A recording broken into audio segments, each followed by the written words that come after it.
Yes, never play to the gallery. I think, but you never learn that until much later on, I think. But never work for other people at what you do. Always remember that the reason that you initially started working was that there was something inside yourself that you felt that if you could manifest it in some way, you would understand more about yourself and how you coexist with the rest of society. And I think it's terribly dangerous for an artist to fulfill other people's expectations. I think they generally produce their worst work when they do that.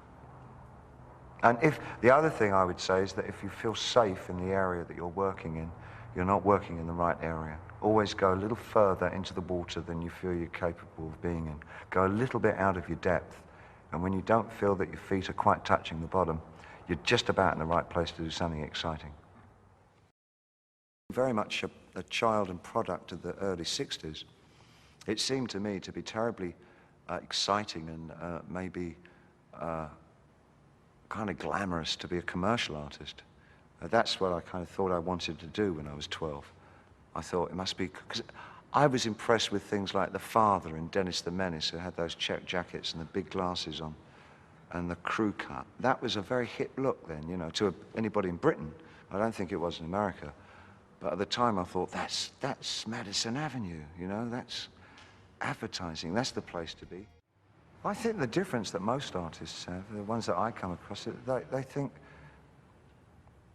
we tend to think our opinions are a lot more important than other people's in some way. That often we feel as though we have the key to something. I don't think that we do at all. I just think we dwell on it more. We tend to look at the world as some usable substance, more than a non-artist would. I think for many people, just getting through life is enough. That's a big enough task, let alone having to look at the world and the universe and say, now, if I had my way, you know.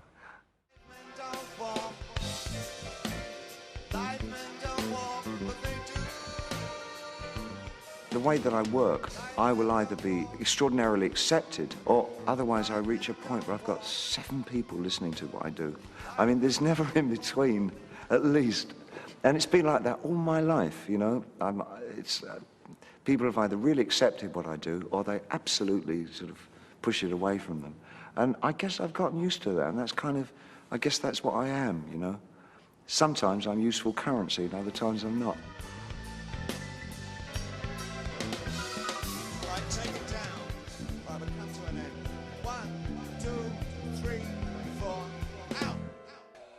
I guess it's all about communication in some ways. How do you communicate those deepermost feelings that are probably fairly hard to articulate?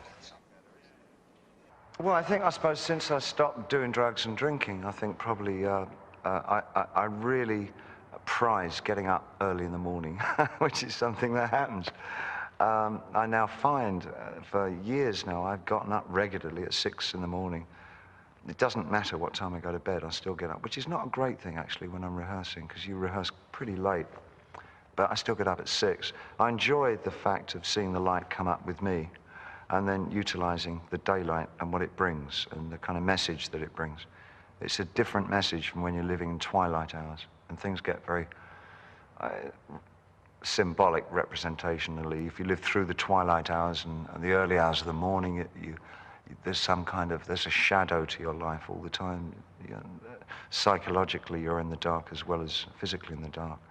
And it's something that I find very uplifting and optimistic and creative about working and being very much in the daylight. If I found myself in some kind of cul-de-sac in the music, I'd break down the problem by actually painting it. I'd try and visualize what the problem was, that the sense of these textures were grating against each other in a way that wasn't admirable. And I try and visualize those textures and paint them, and then find out what was wrong. And then when I'd solve that problem, I'd take it back into the studio. I've never really compartmentalized things. Everything for me is just this flux of doing stuff. Some of it's music and some of it's visual. And the two have always been very entwined.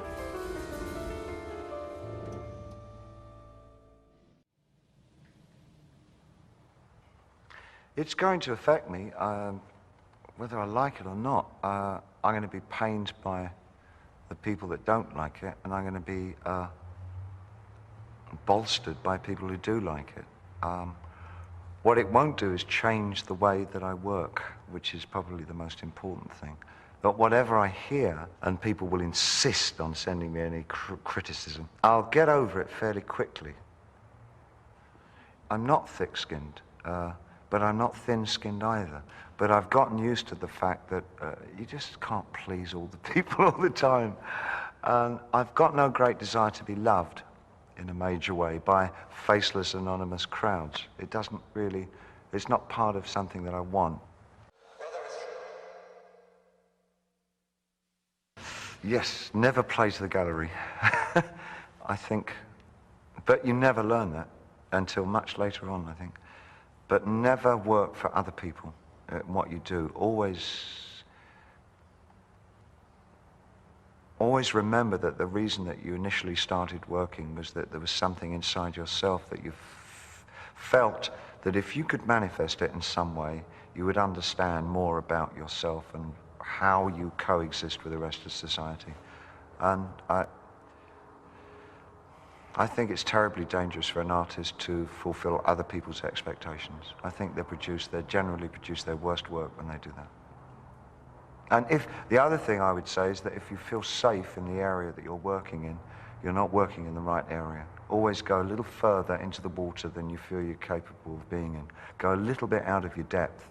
And when you don't feel that your feet are quite touching the bottom, you're just about in the right place to do something exciting.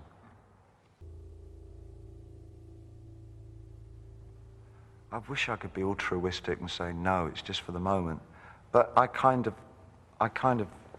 would like to feel, especially in music, I would love to feel that what I did actually changed the fabric of music.